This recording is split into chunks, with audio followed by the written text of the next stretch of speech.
So today we will discuss cranial nerves and it is most important nerves of our body. And why we say the cranial nerves? Because the nerves is origin from the cranium. Because that's why the nerves is called cranial nerves. And there are 12 pairs of the cranial nerves. These are olfactory, optic, oculomotor nerve, and fourth is cochlear nerve, and fifth is trigeminal nerve, and sixth is abducens nerve, and seventh is facial nerve, and eighth is vestibulocochlear nerve, and ninth is glossopharyngeal nerve, and 10th is vagus nerve, and 11th is accessory nerve, and 12th is hypoglossal nerve. And we can see here in this brain, all the nerves are origin from the different location of the brain. We can see some brain nerves are origin from the cerebrum, and some are origin from the brainstem, from the midbrain, and some are from the pons, and some nerves are cranial nerves are origin from the spinal cord. So we can see here that all the nerves are origin from the different segment of our brain. We can see here more clearly this is the brain stem, and this is the brain stem is composed of pons, midbrain, and spinal cord. Sorry, it is the most important organ or the part of our brain because they most of the cranial nerves from 3 to 12 number of the cranial nerves. The last 10 nerves are origin from this part that is called brain. That's why this part is most important part of. There are 12 cranial nerves in total. The olfactory nerves and optic nerves originate from the cerebrum, and the cranial nerves 3rd to 10 arise from the brainstem. From the midbrain, the cochlear nerve comes from the posterior side, and it has the longest intracranial length of all the cranial nerves. Midbrain and pontine junction, there is the origin of oculomotor nerve. It is the junction, the oculomotor nerve is origin from this junction. And the trigeminal nerve, that is the 5th number of the nerve that origin from the pons. And again the junction of pontine and medulla, the origin of the abducens and facial and vestibulocochlear nerve origin from this junction. And if we'll see the medulla oblongata, there is a olive posterior to the olive, the glossopharyngeal nerve and vagus nerve and accessory nerve are origin from the posterior to the olive, and anterior to the olive there is the one nerve that is the hypoglossal nerve, that is the origin from the anterior to the olive medulla oblongata. We can see here the structure of the skull, and we can see here the various foramina and fissure and canal that is all named here, and all the nerves they are coming out from the skull from all these structure, that is the canal, fissure and some metals and some foramen. And olfactory nerve that coming from the skull from the cribriform flesh, and the optic canal is the that part. The optic nerve is coming out from the And from the superior orbital fissure, there are some nerves. These are oculomotor nerve, cochlear nerve, ophthalmic nerve, abducens nerves. These are nerves that are coming out from the superior orbital fissure. Maxillary nerve is coming out from the foramen rotundum, and the mandibular nerve that is the coming out from the foramen ovale. Facial nerve and vestibulocochlear nerve are coming out from the internal acoustic meatus, and the jugular foramen, where is from there the glossopharyngeal nerve and vagus nerve and accessory nerve is coming out from the jugular foramen. And we can see here the hypoglossal nerve is also coming out from the hypoglossal nerve, and that is situated margin of the jugular foramen. So we can see here all the cranial nerves are coming out from foramen, some fissure, some canal. All these structures has to coming out from the skull to supply the various part of your body.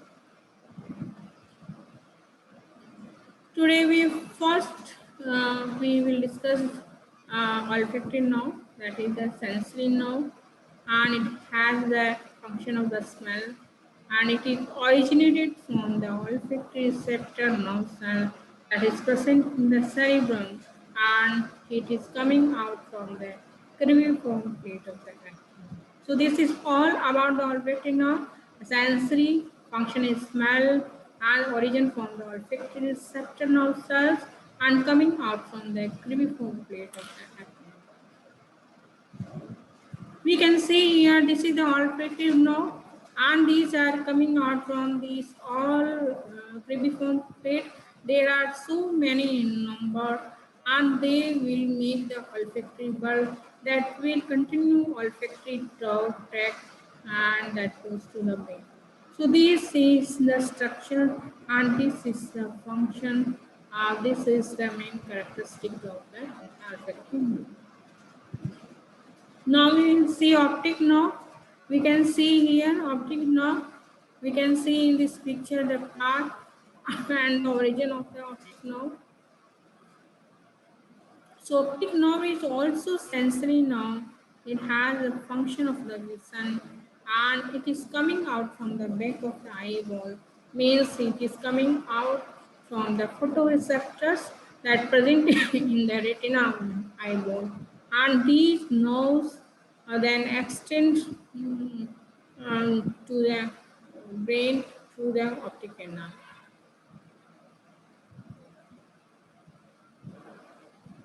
So here the fibers of the optic nerves, some fibers of the optic nerves so both will cross each other and make the optic guide, and they will go to thalamus and they will go upward to the visual cortex to different pathways.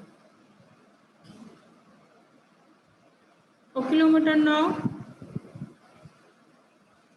Oculomotor nerve is motor nerve, and in the term of oculomotor we can see the motor, so it is the motor nerve, and it has a function of raising upper eyelid, turns eyeball upward, downward and medially, and constricts pupil and accommodate eye. It has the origin from the anterior surface of the midbrain, and it will coming out from the skull from the superior orbital fissure. The nerve leads the cranial cavity via the superior orbital fissure.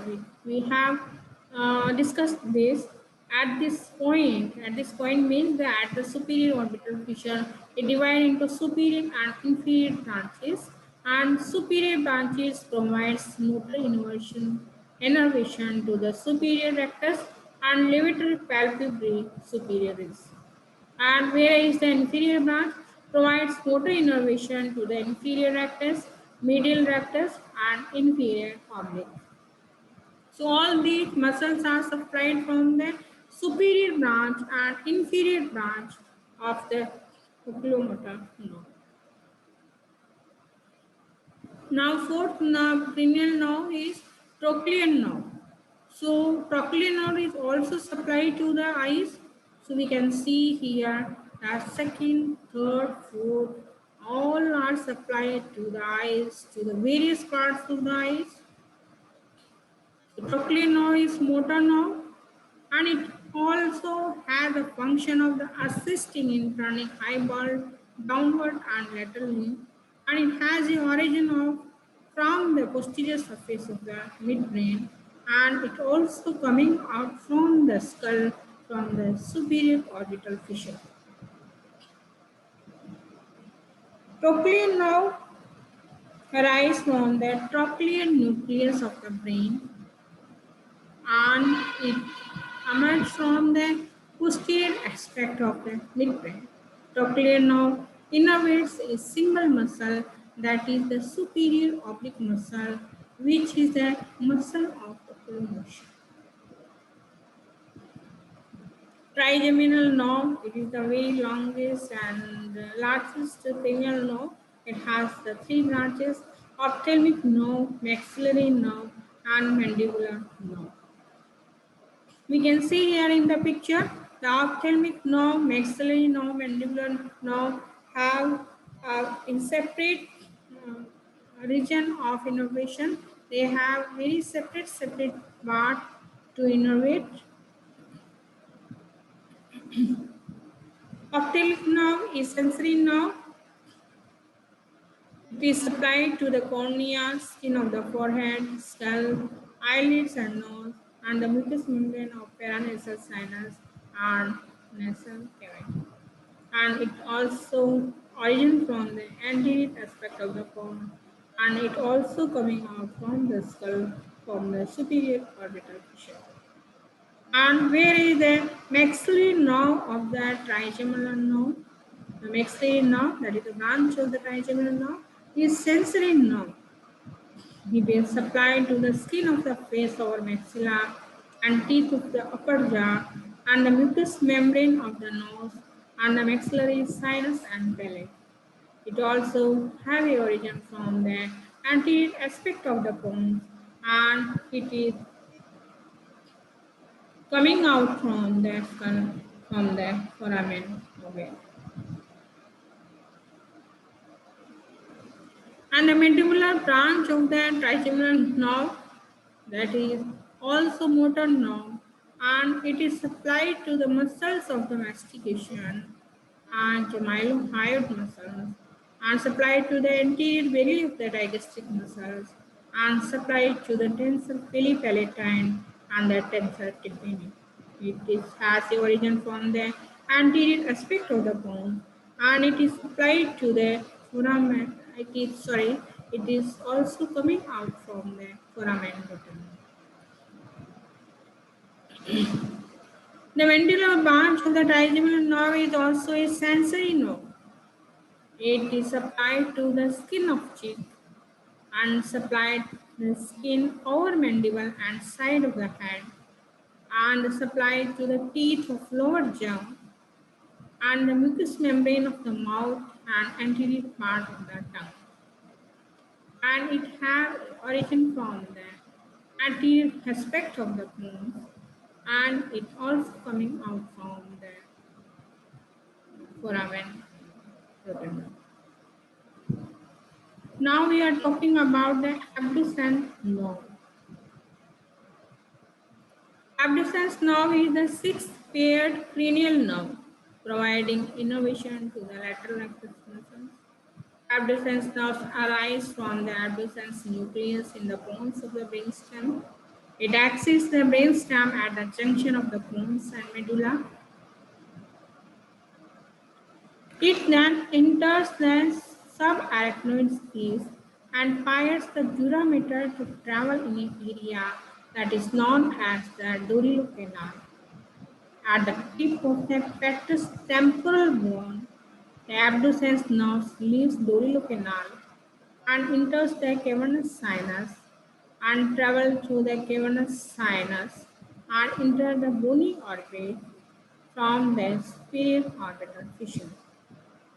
Within the bony orbit, The abducens nerves terminate by innervating the lateral rectus muscle. So this is the muscles that is applied to the lateral rectus muscle. Now is the facial nerve, seventh number of the muscle, that is the facial nerve. It has also some branches and we will read further. Facial nerve has two parts. One is intracranial part and another is extracranial part. Extracranial part has some branches, that is the temporal branch, zygomatic branch, buccal branch, marginal mandibular branch and cervical branch. And if you see the temporal branch, it will innervate the frontalis, orbicularis oculi and collocator supercilium. Whereas the zygomatic branch innervate the orbicularis oculi and the buccal branch innervate the orbicularis oris and buccinator and zygomaticus muscles.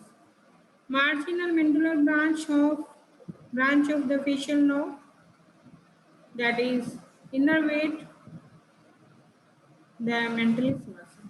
Cervical branch of the extracranial part of the facial nerve also innervate the platysma.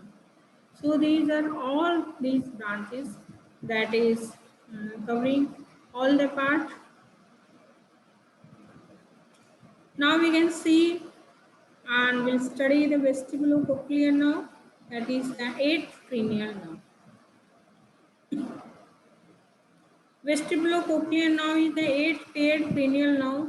It is composed of two parts, vestibular fibers and cochlear fibers. Vestibular component arises from the vestibular nuclei complex in the pons and medulla. Cochlear component arises from the ventral and dorsal cochlear nuclei and it is situated in the inferior cerebellar peduncle. Both combine in the pons to form the vestibulocochlear nerve and emerges from the brain at the cerebellopontine angle and exits the cranium via the internal acoustic metres of the temporal bone. It is responsible for the special senses of hearing and balance. Glossopharyngeal nerve. So we can see here in this picture, this is the glossopharyngeal nerve.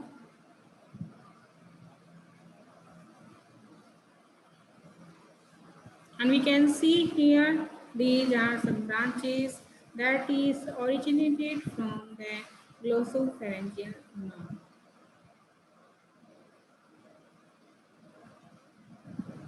So we can see again here very clearly that this is the glossopharyngeal nerve that is coming out from the jugular foramina from the skull, and then it will giving some branches, that is the tympanic nerve, and then again now to stylopharyngeus, or that is the pharyngeal branch of the hypoglossal nerve, and tonsillar branch, and lingual nerve, and carotid body or the sinus nerve. So all these nerves that is applied to various organ, the various part of the organ, that also having a branching from the hypoglossal nerve. The tympanic nerve arises as the nerve transverses the jugular foramina and forms the tympanic plexus. Now, what is the plexus? A network of nerves. Plexus is, what is the plexus? That is a network of the nerves that provides sensory innervation to the middle ear and internal surface of the tympanic membrane and the distichant tube. So what has the function of the tympanic nerve? Tympanic nerve has the function that is the innervate to the middle ear and internal ear surface of the tympanic membrane and distichant tube, that is the inner side of the ear. Glossopharyngeal Now terminates by splitting into several sensory branches. We can see we have seen these branches in a previous picture. So we have seen that some branches are there, and thus branching pattern they have also have pharyngeal nerves terminates. Pharyngeal branch, this is combines with the fibers of the vagus nerve to form the pharyngeal plexus. So some fibers of the vagus nerve and some fibers of the pharyngeal branches of this hypoglossal nerve, they both combine and make a plexus, and these plexus innervate the mucosa of the oropharynx. So we can see here, he, the branch of the glossopharyngeal nerve that has the fibers of the vagus nerve also. So this is the very important thing. It is taking the taking the help or the it means it is taking some fibers from the vagus nerve also. Lingual branch. This branch provides the posterior one-third of the tongue with general and beneficial. And the tonsillar branch of glossopharyngeal nerve forms a network of the nerves known as the tonsillar plexus, which innervates the palatine tonsil. So all these branches we have seen here and studied also. Tonsillar branch, lingual branch, and pharyngeal branch. Some more branches to the some muscles also. These are branches, and thus branching all these nerves and glossopharyngeal nerves and bridge. And the most important part of this thing that it also taking some fiber for making the pharyngeal plexus, some fibers of the vagus nerves to make pharyngeal plexus. So this is the nerve who is taking part of the help of some another nerve also. What is the motor function of this glossopharyngeal nerve? The stylopharyngeal muscles of the pharynx is innervated by the glossopharyngeal nerve. This muscle acts to shorten and widen the pharynx and elevate the larynx during swallowing. So, what is the function of the stylopharyngeal muscle? Stylopharyngeal muscle acts to shorten and widen the pharynx and elevate the larynx during swallowing. So this is the action the stylopharyngeal muscles did, and the stylopharyngeal muscles also innervated by the glossopharyngeal nerve.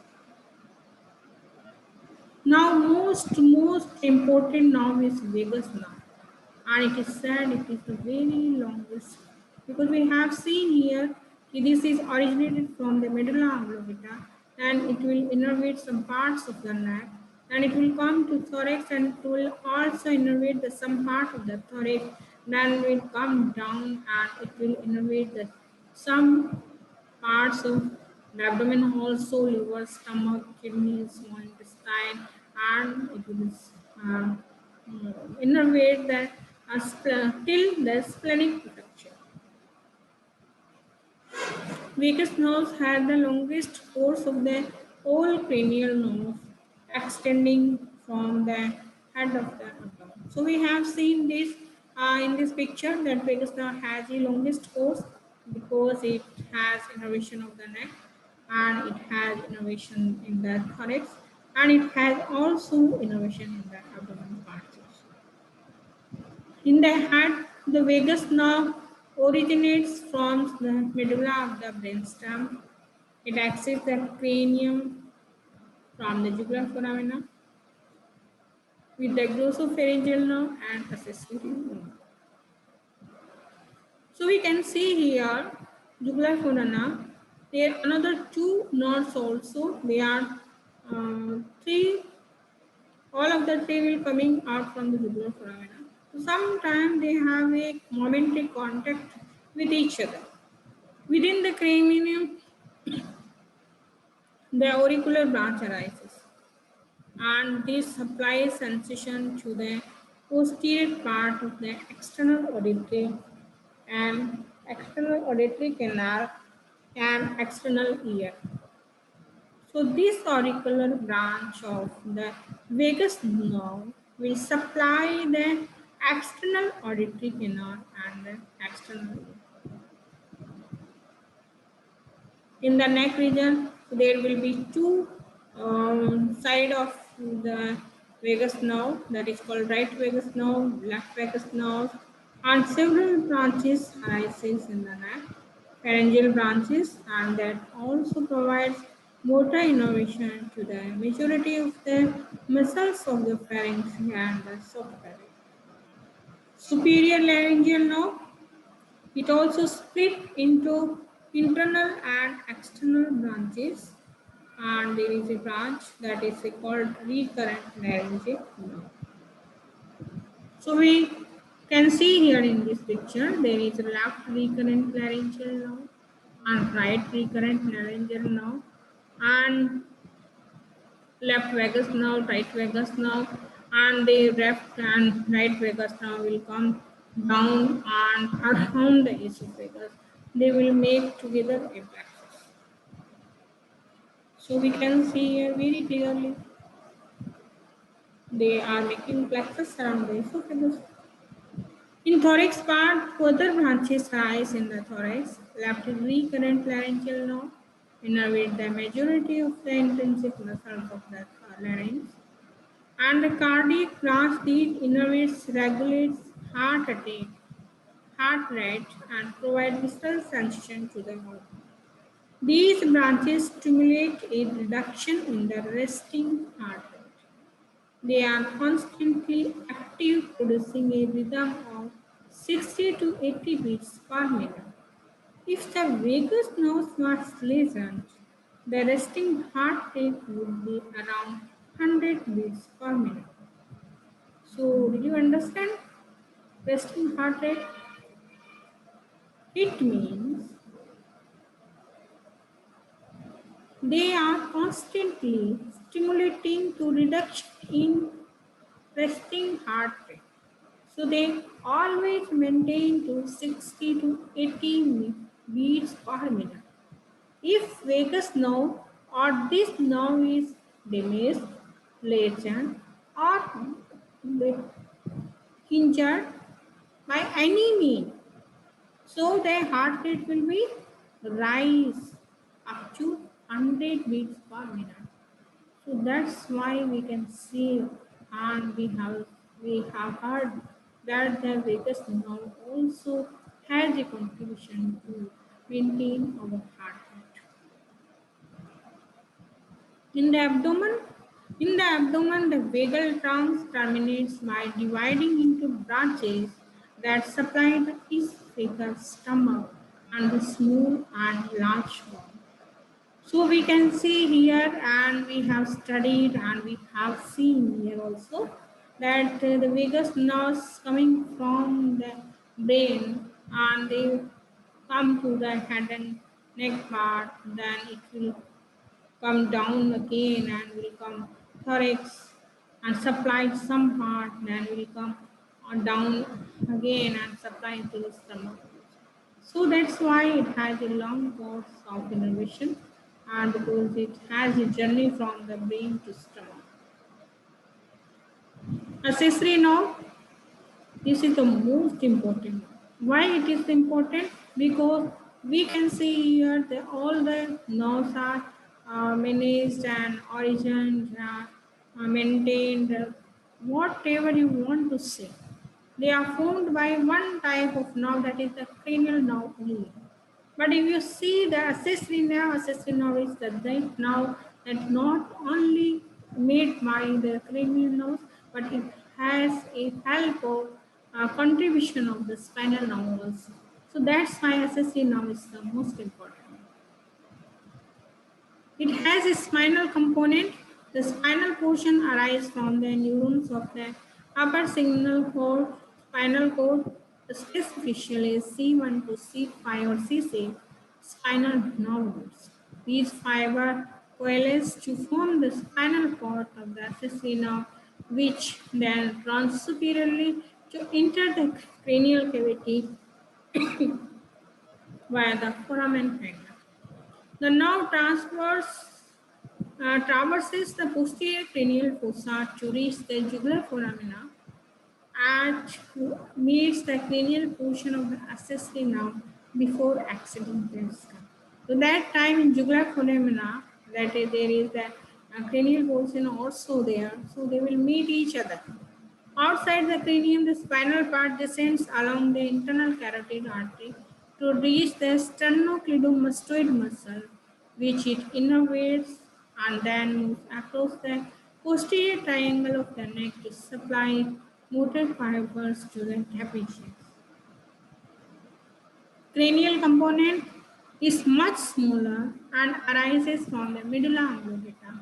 It leaves the cranium via the jugular foramina, where it briefly contacts the spinal of the assassin. So we have seen here in jugular foramina, they will meet each other.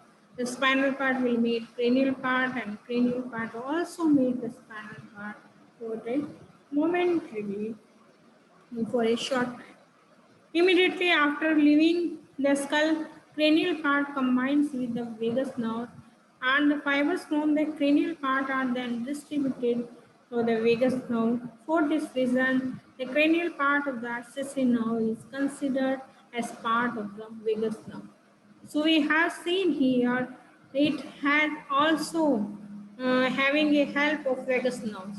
We have seen in previously the glossopharyngeal nerve. It also making a plexus pharyngeal plexus with the fibers of the vagus nerve, and in accessory nerves also the cranial part also combines the vagus nerve and then distributed with the along the course of the vagus nerve. Now it is the last muscle, last nerve, that is the hypoglossal nerve. So we can see in this picture the hypoglossal nerve, the course of the hypoglossal nerve, and we can see the branching pattern and branches of the hypoglossal nerve. We can see the origin from, and we can see here supply to also. The hypoglossal nerve is the 12th paired cranial nerve, and it arises from the hypoglossal nucleus that is present in medulla oblongata of the brainstem. So then hypoglossal nucleus is present in medulla oblongata, and from this nucleus the hypoglossal nerve is formed and exists the cranium from the hypoglossal canal. So it will take a help of the hypoglossal canal to come out. Hypoglossal nerve is responsible from the motor innervation of the vast majority of the muscles of the tongue, except the palatoglossus muscle. These muscles can be subdivided into two groups, that is the extensive groups and the intensive group of the muscle. So there are two types of muscle that is present in the tongue. If we see extensive muscles, they can have a origin attachment from the outer side of the tongue, and the intensive muscles they have present inside of the tongue also. So all the movement, all the shape changes. If you want to change the shape of the tongue, you will use the intensive muscle. So all these are the things that uh, help to